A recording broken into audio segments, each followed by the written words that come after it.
सफला एकादशी की कथा कुछ इस प्रकार है।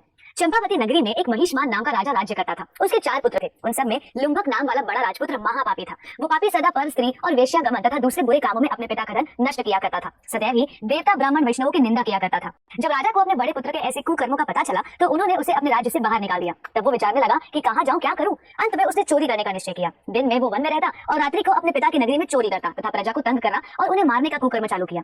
कुछ समय पश्चात सारी नगरी भयभीत हो गई। वो वन में रहकर पशु आदि को मारकर खाने लगा। नागरिक और राज्य के कर्मचारी उसे पकड़ लेते किंतु राजा के भय से छोड़ देते। वन में एक अति प्राचीन विशाल पीपल का वृक्ष था। लोग उस वृक्ष की भगवान के समान पूजा करते थे। उसी वृक्ष के नीचे वो महापापी लुम्भक रहा करता था। पाप बुद्धि लुम्भक वन में प्रतिदिन मांस तथा फल खाकर जीवन निर्वाह करने लगा।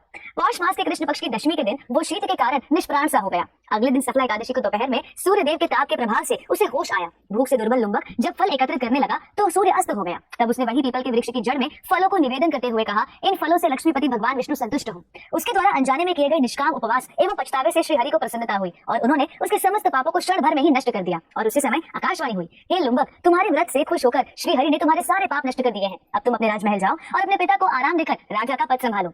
ये सुनकर लुम्भक भगवान की जय बोलता हुआ वहां से अपने राज्य वापस चला गया और धर्म आचरण करके राजपाट चलाने लगा। उसका विवाह एक योग्य कन्या से हुआ। अच्छी संतान प्राप्त हुई और अंत में उसे मोक्ष की प्राप्ति हुई। सफला एकादशी का व्रत अपने नामानुसार मनोनुकूल फल प्रदान करने वाला है। इस एकादशी के व्रत से व्यक्ति को जीवन में उत्तम फल की प्राप्ति होती है और वो जीवन का सुख भोगकर मृत्यु पश्चात विष्णु लोक को प्राप्त करता है।